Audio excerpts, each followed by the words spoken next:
सास हो तो ऐसी, बहू कहाँ मर गई? अंदर से आवाज, जिंदा हूँ माँ जी। तो फिर मेरी चाय क्यों अभी तक नहीं आई? कब से पूजा करके बैठी हूँ, ला रही हूँ माँ जी। बहू चाय के साथ भजिया भी ले आई। सास ने कहा, तेल का खिलाकर क्या मारोगी? बहू ने कहा, ठीक है माँ जी, मैं ले जाती हूँ। सास ने कहा, रहने दे, अब बना दिया है तो खा लेती हूँ। सास ने भजिया उठाई और कहा, कितनी गंदी भजिया बनाई है तुमने। बहू, माँ जी मुझे कपड़े धोने हैं, मैं जाती हूँ।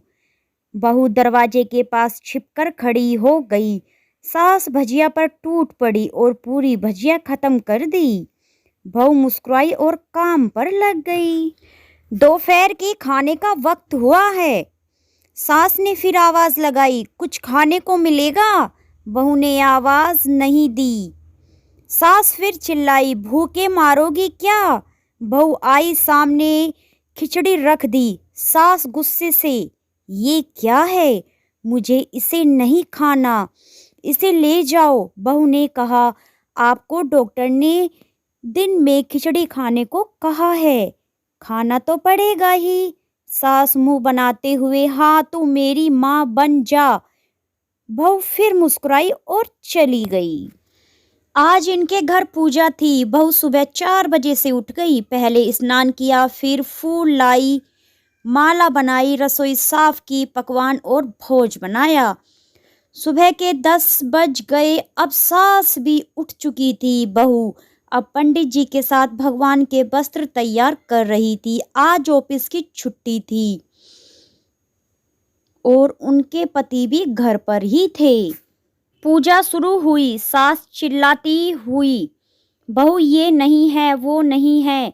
बहू दौड़ी दौड़ी आती और सब करती। अब दोपहर के 3 बज चुके थे। आरती की तैयारी चल रही थी। पंडित जी ने सबको आरती के लिए बुलाया और सबके हाथों में थाली दी। जैसे ही बहू ने थाली पकड़ी, थाली हाथों से गिर पड़ी। शायद भोज बनाते हुए बहू के हाथों में तेल लगा था, जिसे वह पोंछना भूल गई थी। सारे लोग तरह तरह की बातें करने लगे। कैसी बहू है, कुछ नहीं आता, एक काम भी ठीक से नहीं कर सकती, ना जाने कैसी बहू उठा लाए हैं। एक आरती की थाली भी संभाली नहीं जा सकी। उसके पति भी गुस्सा हो गए और सास चुप रही, कुछ भी ना कहा, बस यही बोल के छोड़ दिया, सीख रही है, सब कुछ सीख जाएगी धीरे धीरे। अब सबको खाना परोसा जाने लगा था। बहू दौड़ दौड़ के खाना देती, फिर पानी लाती। करीब 70 से 80 लोग हो गए थे। दिन का खाना हो चुका था। अब बहू बर्तन साफ करने नौकरों के साथ लग गई। रात में जगराते का कार्यक्रम रखा गया था। बहू ने भी 1-2 गीत गाने के लिए स्टेज पर चढ़ी।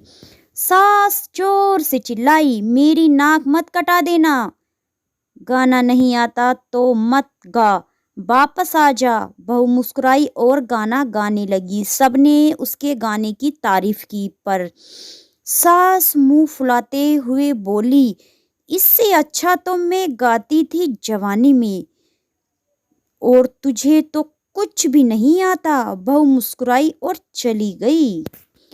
अब रात का खाना खा लिया जा रहा था।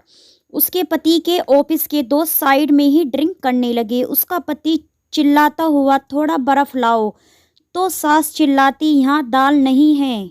फिर चिल्लाता, कोल्ड ड्रिंक नहीं है, पापड़ ले आओ। इधर उधर आखिरी में उसके पति की शराब गिर पड़ी उसके दोस्त पर और बोलत टूट गई। पति गुस्से में 2 झापड़ अपनी पत्नी को लगाते हुए कहता है, जाहिल कहीं की, देखकर नहीं कर सकती, और तुझे इतना भी काम नहीं आता। सारे लोग देखने लगे। उसकी पत्नी रोते हुए कमरे की तरफ दौड़ी।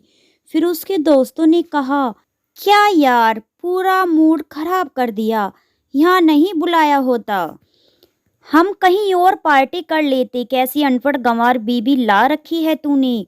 उसे तो मेहमानों की इज्जत और काम करना तक नहीं आता, तुमने तो हमारी बेइज्जती कर दी। अब आस पड़ोस की औरतों को और बहाना मिल गया था। वो कहने लगी, देखो क्या कर दिया तुम्हारी बहू ने, कोई काम की नहीं है। मैं तो कहती हूँ अपने बेटे की दूसरी शादी करा दो, छुटकारा पाओ इस गवार से। सास उठी और अपने बेटे के पास जाकर उससे थप्पड़ मारा और कहा, अरे नालायक, तूने मेरी बहू को मारा, तेरी इतनी हिम्मत कैसी हुई, तेरी टांगे तोड़ दूंगी। उसके बेटे दोस्त कुछ कहने ही वाले थे, उसकी माँ ने घूरते हुए कहा, चुप, बिल्कुल चुप। यहाँ दारू पीने आए हो जबकि पता है आज पूजा है और तुम्हें पार्टी करनी है। कैसे संस्कार दिए हैं तुम्हारे माता पिता ने?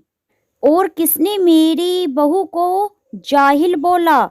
जरा इधर आओ, चप्पल से मारूंगी। और मेरी बहू को किसी ने शब्द भी कहा तो अरे पापी, तूने उस लड़की को बस इसलिए मारा कि तेरी शराब टूट गई।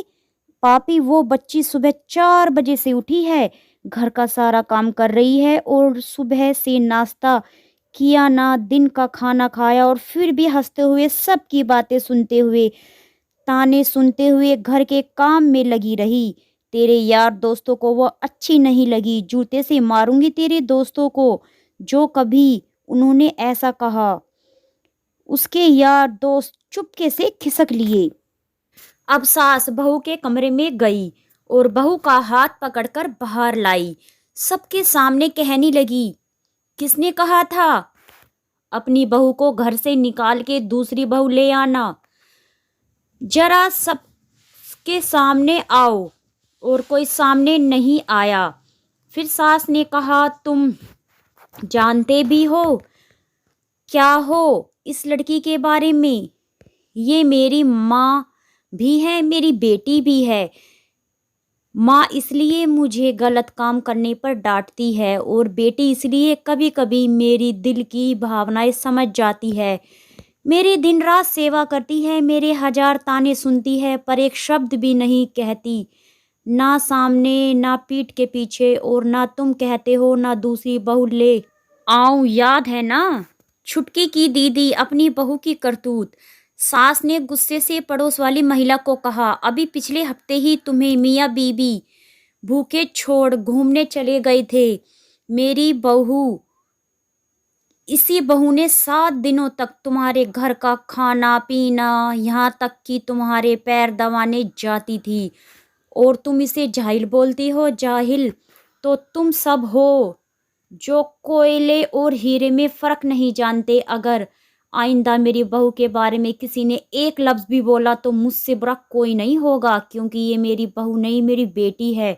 बहू सिसकियां लेते हुए फिर कमरे में चली गई। सास ने एक प्लेट उठाई और भोजन परोसा रे बहू के कमरे में खुद ले गई। सास को भोजन लाते देखा तो बहू ने कहा, अरे माँ जी, आप क्या कर रही हो, मैं खुद ले लेती। सास ने प्यार से ताना मारते हुए कहा, डर मत, इसमें जहर नहीं है, मार नहीं डालूंगी तुझे। तुझे नई सास चाहिए होगी, पर मुझे अभी भी तू ही मेरे घर की बहू चाहिए। बहू ने अपनी सास को रोते हुए गले से लगा लिया। सास भी रो दी पहली बार और कहा, चल खाना खा ले। फिर मजाक करते हुए कहा, फिर मेरे पैर दबाने चले आना और ये ख्याल मन में मत लाना कि सास पैर बोलती है, किसी दिन इसका गला दबा दूंगी, क्योंकि कभी मैं भी यही सोचती थी। दोनों खूब हंसने लगती हैं। कुछ रिश्ते कुछ मीठे होते हैं, बस बातें कड़वी होती हैं। एक दूसरे की रेस्पेक्ट ही सबसे बड़ी चीज़ है। तो ये स्टोरी आपको कैसी लगी है? पारिवारिक स्टोरी थी, अच्छी लगी है तो चैनल को सब्सक्राइब ज़रूर कीजिएगा। धन्यवाद, थैंक